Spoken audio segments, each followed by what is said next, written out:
테슬라를 꺾고 세계 1위에 오른 중국 BYD. 그런데요, 지금 그 매장 앞에는 차값대인 사람들이 피켓을 들고 서 있습니다. 비결은 기술이 아니었습니다. BYD는 하청업체에 현금 대신 9개월짜리 차용증을 끊어줘줬고 그 외상값으로 세계 1위를 만들었거든요. 여러분, 거래처 대금 한 달만 밀려도 회사가 휘청이죠. 그런데 275일입니다. 이 종이 한 장이 왜 600억 야반도주로 건졌는지, 그리고 그 청구서가 어떻게 한국으로 여러분의 지갑으로 날아오는지 지금부터 끝까지 짚어드리겠습니다. 먼저 한 장면을 떠올려 보세요. 거대한 무대 위에 월드 넘버원이라는 글자가 번쩍입니다. 박수가 쏟아지고 샴페인이 터집니다. 중국 전기차 회사 BYD가 그 주인공입니다. 한때 전기차의 대명사였던 테슬라마저 제치고 세계에서 가장 많이 팔린 전기차 브랜드에 올랐거든요. 숫자로 보면요, BYD는 2024년 한 해에만 순이익으로 약 403억 위안을 벌었습니다. 우리 돈으로 약 7조 6천억 원입니다. 쉽게 말하면 웬만한 한국 대기업 하나가 1년 내내 번 돈을 통째로 챙긴 셈이죠. 누가 봐도 완벽한 승자의 모습입니다. 그런데 같은 시각, 무대에서 멀리 떨어진 어느 도시의 BYD 매장 앞은 풍경이 완전히 달랐습니다. 셔터는 굳게 내려져 있고요. 그 앞에는 사람들이 피켓을 들고 서 있었습니다. 내 돈 돌려내라. 차값을 미리 냈는데 차를 못 받은 사람들이었습니다. 예약금을 걸어둔 사람들도 있었고요. 그 매장을 운영하던 대리점주가 고객들이 맡긴 선수금과 보증금을 싸들고 어느 날 갑자기 사라져버린 겁니다. 매체들이 전한 피해 규모만 약 600억 원이었습니다. 자, 여기서 핵심입니다. 600억 원이면 어느 정도일까요? 평범한 직장인이 한 푼도 안 쓰고 1000년을 모아야 만질까 말까 한 돈입니다. 그걸 한 사람이 들고 도망쳤어요. 이게 무슨 느낌이냐면요, 전세 보증금을 맡겨둔 집주인이 어느 날 그 돈을 통째로 들고 잠적해버린 상황과 똑같습니다. 믿었던 곳이 하루아침에 텅 빈 금고가 되어버린 거예요.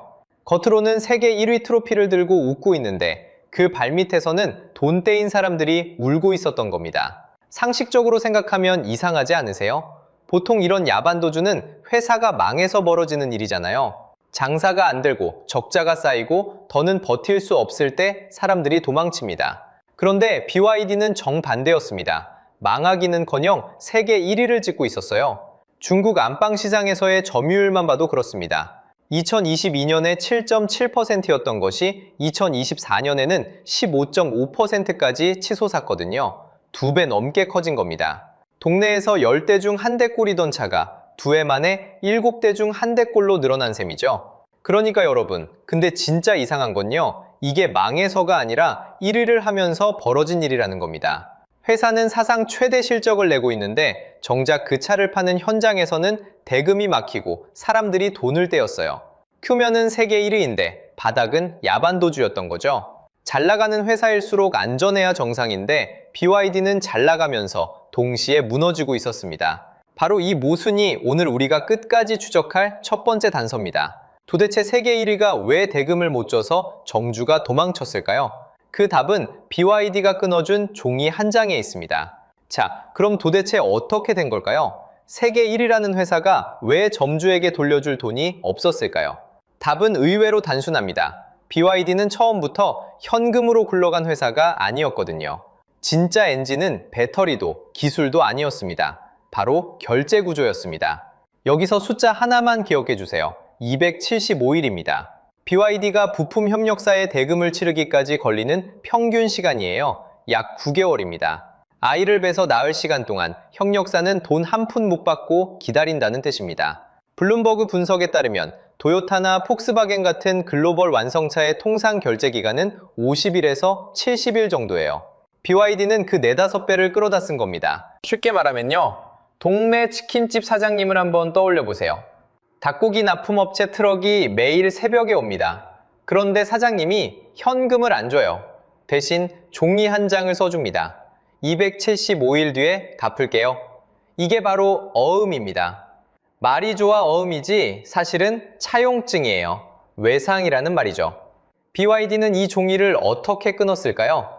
손으로 쓴 게 아닙니다. DDN이라는 전용 플랫폼을 만들었어요.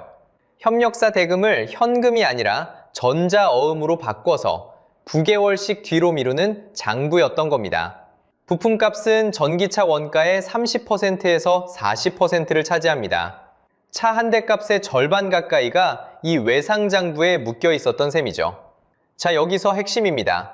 협력사는 9개월 뒤에야 돈을 만집니다. 그 9개월 동안 그 돈은 누구 주머니에 있었을까요? 바로 BYD입니다. 받을 사람은 못 받고 줄 사람은 깔고 앉아 있었던 거예요. BYD는 그 돈으로 무엇을 했을까요? 차값을 더 내렸습니다. 공장을 더 지었습니다. 그렇게 1위를 만든 겁니다. 상식적으로 생각해 보세요. 세계 1위라는 말을 들으면 우리는 금고에 현금이 가득할 거라고 믿잖아요. 그런데 BYD의 1등은 현금으로 쌓은 탑이 아니었습니다. 협력사 수천 곳의 외상을 깔고 만든 1등이었어요. 자기 돈이 아니라 남의 돈으로 굴린 1위였던 거죠. 이 외상 장부의 규모가 도대체 얼마나 될까요? 매체들이 추정하는 금액만 해도 누적 4천억 위안, 우리 돈으로 약 76조 원에 이른다고 합니다. 어디까지나 추정치예요. 정확한 숫자는 BYD도 공개하지 않습니다. 하지만 추정만으로도 76조 원이라면 한 해 나라 살림에 한 통학에 맞먹는 돈이 종이 쪽지로 떠다닌다는 얘기입니다. 거래처랑 일해보신 분들, 직장 생활 해보신 분들은 이 구조가 얼마나 위험한지 바로 느끼실 겁니다. 대금이 한 달만 밀려도 작은 회사는 직원 월급이 막힙니다. 2달 밀리면 사장님이 카드 돌려막기를 시작하죠. 그런데 9개월입니다. 협력사 입장에선 숨이 넘어가는 시간이에요. 이 장면 우리 어디서 본 적 있지 않나요? 불과 얼마 전이었습니다. 티몬과 위메프 사태 말입니다. 입점한 사장님들이 물건은 다 팔았는데 정산을 못 받았어요. 길게는 1년 가까이 돈이 묶였습니다. 그때 그 사장님들이 어떻게 됐는지 기억하시죠? 멀쩡하던 가게가 줄줄이 문을 닫았습니다. 잘못한 게 없는데도요. BYD의 협력사가 지금 딱 그 자리에 서 있습니다. 다른 점이 있다면 규모예요. 떡볶이집 옷가게 수준이 아닙니다. 배터리, 모터, 차체를 대는 수천 개 부품 회사가 9개월짜리 종이를 손에 쥐고 줄을 서 있는 겁니다. 결국 이건 외상으로 돌려막은 1위였습니다. 화려한 1등 트로피의 받침대가 알고 보니 갚지 못한 차용증 더미였던 거죠. 자, 여기서 진짜 무서운 질문이 하나 나옵니다. 이 외상 돌려막기, 우리 정말 처음 보는 걸까요? 매출이 멈추는 순간 종이가 전부 폭탄으로 바뀌는 이 구조, 어쩐지 낯이 익지 않으세요? 맞습니다. 우리는 이미 이것과 똑같은 결말을 한번 봤습니다. 바로 헝다입니다. 자, 이 외상 돌려막기, 우리 어디서 봤죠? 바로 헝다입니다. 중국 부동산 공룡 에버그란데요. 이름은 낯설어도 그 결말은 다들 기억하실 겁니다. 그런데 헝다가 어떻게 굴러갔는지 뜯어보면 지금 BYD가 하는 것과 소름 끼치게 똑같습니다. 헝다는 아파트를 다 짓기도 전에 분양부터 했습니다. 입주자한테 돈을 미리 받은 거죠. 그 선분양 대금으로 다음 땅을 사고 또 다른 아파트를 올렸습니다. 쉽게 말하면요, 다음 손님 돈으로 앞 손님 공사를 막는 구조였습니다. 집을 팔아서 번 게 아니라 새 빚으로 옛 빚을 가린 겁니다. 여기서 헝다와 BYD를 나란히 놓아보겠습니다. 헝다의 선분양 대금, 이게 BYD에서는 협력사한테 끊어준 275일짜리 어음입니다. 둘 다 미래의 돈을 당겨 쓰는 종이죠. 헝다가 안 팔린 집을 유령 아파트로 쌓아둔 것, 이건 BYD가 안 팔린 차를 협력사와 대리점으로 떠넘긴 재고 밀어내기와 판박입니다. 짓기만 하고 안 팔리면, 찍어내기만 하고 안 팔리면 그 순간 종이는 빚으로 바뀝니다. 그래서 헝다는 어떻게 됐을까요? 총구체가 약 3천억 달러였습니다. 우리 돈으로 400조 원이 넘습니다. 한 해 나라 예산의 절반을 한 회사가 빚으로 지고 있었던 셈입니다. 2021년에 결국 빚을 못 갚는 디폴트를 냈고 2024년에는 홍콩 법원이 회사 문을 닫으라는 청산 명령을 내렸습니다. 돌려막기는 그렇게 끝났습니다. 자, 여기서 핵심입니다. 외상은 매출이 도는 동안에는 멀쩡해 보입니다. 새 손님이 계속 오면 어제 빚을 오늘 손님 돈으로 막을 수 있으니까요. 그런데 매출이 멈추는 순간 미뤄둔 외상이 한꺼번에 청구서로 날아옵니다. 그게 헝다였고 BYD도 똑같은 길 위에 서 있는 겁니다. 이걸 한마디로 그려보겠습니다. 온실 속 화초입니다. 보조금이라는 따뜻한 바람, 외상이라는 두꺼운 유리벽, 그 안에서만 BYD는 세계에서 제일 큰 화초로 자랐습니다. 밖은 영하인데 안에서만 무성하게 큰 거죠. 문제는 이겁니다. 누가 그 유리벽을 걷어내면요. 바람이 끊기고 벽이 사라지는 순간 가장 크게 자란 화초가 가장 먼저 얼어 죽습니다. 다른 말로 하면 모래성입니다. 밀물이, 그러니까 매출 성장이 계속 밀려들 때만 버티는 성이에요. 파도가 들이칠 때는 단단해 보입니다. 그런데 물이 빠지는 순간 모래는 모래일 뿐입니다. 헝다라는 모래성이 무너지는 걸 우리는 이미 두 눈으로 봤습니다. 그러니 BYD라는 모래성의 결말도 사실 정해져 있다고 봐야겠죠. 생각해보세요. 헝다 때 정부가 빚을 죄니까 무너졌습니다. 그 죄는 장치를 3대 레드라인이라고 불렀습니다. 부채가 일정 선을 넘으면 더는 못 빌리게 막은 규칙이죠. 그런데 BYD에도 똑같은 빚장이 걸렸습니다. 바로 대금을 60일 안에 주라는 규정입니다. 275일 외상으로 불러온 회사한테 9개월을 60일로 줄이라는 건 산소호흡기를 떼라는 말과 같습니다. 이쯤 되면 여러분 머릿속에 결말이 그려질 겁니다. 그런데 정말 무서운 건 따로 있습니다. 이 폭탄의 뇌관을 도대체 누가 눌렀을까요? 협력사도 소비자도 아닙니다. 다름 아닌 중국 정부 자신입니다. 왜 애지중지 키운 1등 기업을 정부가 직접 흔들고 있을까요? 여기에 소름 돋는 진짜 이유가 있습니다. 자, 여기서 정말 이상한 질문이 하나 남습니다. 헝다는 정부가 빚을 죄니까 무너졌죠. 그런데 BYD는 세계 1위입니다. 중국이 그렇게 키우고 싶어 하던 간판 기업이에요. 그런데 왜 그 정부가 애지중지 키운 1등 기업을 직접 흔드는 걸까요? 상식적으로 생각하면 이상하잖아요. 자기 자식을 자기 손으로 때리는 격이니까요. 그런데 여기에 소름 돋는 진짜 이유가 있습니다. 이건 사고가 아니라 설계거든요. 처음부터 짜여있던 각본이라는 겁니다. 순서를 하나씩 따라가 보겠습니다. 1단계는 키우기입니다. 중국 정부는 전기차에 어마어마한 돈을 부었습니다. 차를 사면 현금을 얹어주고 세금도 깎아줬어요. 쉽게 말하면 영양제를 들이부은 겁니다. 아니, 영양제 정도가 아니라 스테로이드였죠. 몸을 인위적으로 부풀리는 약말입니다. 그 힘으로 중국 전기차는 순식간에 거대해졌습니다. 그런데 스테로이드는 영원히 맞을 수가 없어요. 정부가 약을 슬슬 끊기 시작합니다. 현금으로 주던 구매 보조금은 2022년 말에 이미 끝났습니다. 차 살 때 세금을 통째로 면제해주던 혜택도 줄었어요. 2025년부터는 5%를 다시 물리기 시작했습니다. 자, 약을 끊으면 어떻게 될까요? 부풀었던 몸에 민낯이 드러나는 겁니다. 2단계는 난립입니다. 돈 냄새를 맡고 너도 나도 뛰어들었거든요. 한때 중국 전기차 회사가 400개에서 500개까지 늘어났습니다. 동네 치킨집보다 차 회사가 더 많이 생긴 셈이죠. 문제는 그 다음입니다. 다 같이 공장을 짓고 차를 찍어냈어요. 그래서 지금 중국의 차 생산 능력은 한 해 약 5,500만 대입니다. 그런데 중국 사람들이 실제로 사는 차는 약 2,300만 대 뿐이에요. 절반은 만들어봤자 팔 데가 없다는 뜻입니다. 공장 2개 중 하나는 사실상 놀고 있는 거죠. 이렇게 만들 수 있는 양이 팔리는 양을 한참 넘어서는 걸 과잉 생산이라고 부릅니다. 쉽게 말해 시장이 소화할 수 없을 만큼 토해내는 상태예요. 여기서 핵심입니다. 정부가 이걸 모를까요? 다 알고 있었습니다. 오히려 이때를 기다린 겁니다. 그래서 3단계, 속가내기가 시작됩니다. 2025년 정부가 칼을 빼들었어요. 부품값을 60일 안에 갚으라는 규정을 내건 겁니다. 앞에서 봤죠? BYD는 협력사한테 9개월 외상을 끊어주고 버텼습니다. 그런데 그걸 60일로 줄이다니 외상 돌려막기로 굴러온 회사한테는 사형 선고나 마찬가지예요. 이게 얼마나 갑작스러운 일이냐면요. 온 가족이 명절에 둘러앉아 윷놀이를 하고 있는데 갑자기 누가 일어나서 지금 당장 판돈 다 정산해 하고 외치는 겁니다. 외상으로 버티던 사람일수록 그 자리에서 무너지는 거죠. 도대체 정부는 왜 이런 짓을 할까요? 답은 간단합니다. 약한 놈들을 골라내려는 겁니다. 회계 분석으로 유명한 알릭스 파트너스가 이 현상을 두고 섬뜩한 전망을 내놨습니다.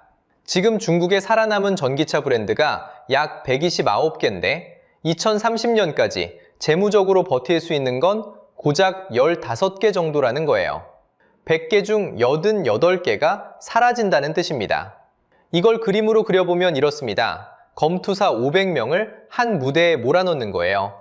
그리고 자기들끼리 싸우게 둡니다. 정부는 끝까지 살아남는 15명만 챙기면 그만이죠. 나머지는 알아서 쓰러지라는 겁니다. 보조금으로 키워서 세계를 장악하고 그 다음에 솎아낸다. 이게 설계된 학살의 진짜 정체입니다. 여기서 여러분이 꼭 기억하실 게 있습니다. 이번이 처음이 아니라는 거예요. 중국은 전에도 똑같이 했습니다. 태양광이 그랬죠. 막대한 보조금으로 공장을 밀어주니까 세계 태양광 시장을 순식간에 먹었습니다. 그런데 그렇게 키워놓고 과잉 생산이 터지자 결국 자국업체 상당수가 적자로 무너졌어요. 철강도 똑같았습니다. 값싸게 마구 찍어내 세계로 밀어내다가 결국 정부가 강제로 감산시키며 솎아냈죠. 보조금으로 키우고 세계를 장악하고 그 다음 솎아낸다. 보세요. 똑같은 상단계입니다. 그러니까 BYD의 위기는 우연한 사고가 아닙니다. 중국이 이미 2번이나 돌려본 각본이 세 번째로 자동차에서 재생되고 있는 것뿐이에요. 자, 그런데 여기서 진짜 무서운 질문이 나옵니다. 이 칼날이 중국 안에서만 끝날까요? 아닙니다. 검투사 500명이 한 무대에서 피 터지게 싸우면 살아남으려고 어떻게든 밖으로 차를 밀어내거든요. 그 차가 지금 어디로 향하고 있을까요? 이미 우리 안방으로 넘어오고 있습니다. 그러면 이게 바다 건너 남의 일일까요? 바로 여기서부터 여러분 지갑 이야기가 시작됩니다. 자, 그러면 이게 바다 건너 남의 일일까요? 아닙니다. 바로 여러분 지갑 이야기입니다. 중국 안에서 벌어진 솎아내기 칼날이 이미 한국으로 넘어오고 있거든요. 그 청구서가 어떻게 날아오는지 세 갈래로 짚어드리겠습니다. 먼저 운전석에 앉은 소비자입니다. BYD 아토3 한국 출시가가 보조금 빼기 전 약 3,150만원에서 3,300만원대예요. 비슷한 국산 전기차보다 1,000만원이나 쌉니다. 1,000만원이면 중형차 한 대 값의 절반이죠. 통장에 그 돈이 그대로 남는 셈이니 솔깃하지 않을 수가 없어요. 출퇴근 기름값에 허덕이는 직장인이라면, 아이 키우느라 한푼이 아쉬운 가장이라면 더더욱 눈이 가죠. 그 마음 충분히 이해합니다. 그런데 여기서 핵심입니다. 싸게 산 진짜 청구서는 차를 받는 날이 아니라 3년 뒤에 우편함으로 도착합니다. 쉽게 말하면요, 본사와 딜러 구조가 흔들리는 순간 세 가지가 한꺼번에 무너집니다. 첫째, 부품이 단종되면 수리가 한없이 밀립니다. 잔고장 한 번에 몇 주씩 차가 묶이는 거죠. 둘째, 브랜드 신뢰가 흔들리면 중고차 잔존 가치가 폭락합니다. 1,000만원 싸게 샀는데 되팔 때 그보다 더 크게 손해보는 겁니다. 셋째, 딜러망이 무너지면 보증서가 휴지 조각이 됩니다. 앞에서 본 600억 야반도주, 그게 남의 나라 일이 아닐 수 있다는 뜻이에요. 결국 1,000만원 할인의 진짜 영수증은 3년 뒤에 날아옵니다. 지금 중국차 살까 고민하셨던 분들, 이 부분은 꼭 끝까지 들어주세요. 두 번째 청구서는 안 보입니다. 요즘 차는 바퀴 달린 스마트폰이에요. 위치, 주행 습관, 음성, 카메라까지 쉴 새 없이 데이터를 수집합니다. 이걸 커넥티드 카라고 부르죠. 문제는 이 데이터가 어디 서버로 가느냐예요. 그래서 미국과 유럽은 중국산 커넥티드 차량 기술을 규제하는 쪽으로 움직이고 있습니다. 쉽게 말해 1,000만원 아끼고 내 동선을 통째로 넘기는 셈일 수 있다는 거죠. 공짜로 깎아준 게 아니라 내 위치와 습관을 적립해 간 겁니다. 세 번째 청구서가 가장 무겁습니다. 바로 일자리예요. 한국 자동차 산업에서 직접 일하는 사람만 줄잡아 33만에서 39만 명입니다. 광역시 하나의 인구가 통째로 매달려 있는 산업이에요. 여기에 부품 협력사와 정비, 판매까지 더하면 그 식구는 훨씬 더 불어납니다. 중국이 보조금과 외상으로 가격을 끝까지 낮추면 이 출혈 경쟁의 파도가 한국 배터리 3사로 부품 협력사로 그대로 밀려옵니다. 멀리 갈 것도 없어요. 옆 동네 부품 공장 다니는 친구, 정비소하는 매형, 바로 그분들의 월급 봉투가 걸린 문제라는 거죠. 내가 1,000만 원 아끼려고 고른 선택이 돌고 돌아 내 이웃의 일자리를 깎는 부메랑으로 돌아올 수 있다는 겁니다. 여기서 한 가지는 짚고 가겠습니다. 국내 전기버스와 일부 상용차 시장은 이미 중국산 점유율이 상당합니다. 그래서 더 늦기 전에 따져봐야 하는 겁니다. 그리고 오해는 마세요. 값싼 LFP 배터리가 무조건 나쁘다는 얘기가 아닙니다. 검증과 관리, 그리고 데이터 안보가 문제인 거예요. 결국 싼 가격 자체가 죄가 아니라 그 싼 값 뒤에 누가 청구서를 들고 서 있느냐가 진짜 문제입니다. 그렇다면 우리는 이 청구서 앞에서 무엇을 따져야 할까요? 자, 여기까지 따라오셨으면 이제 그림이 또렷하실 겁니다. 세계 1위라던 BYD, 그 영광의 진짜 정체는 현금이 아니었습니다.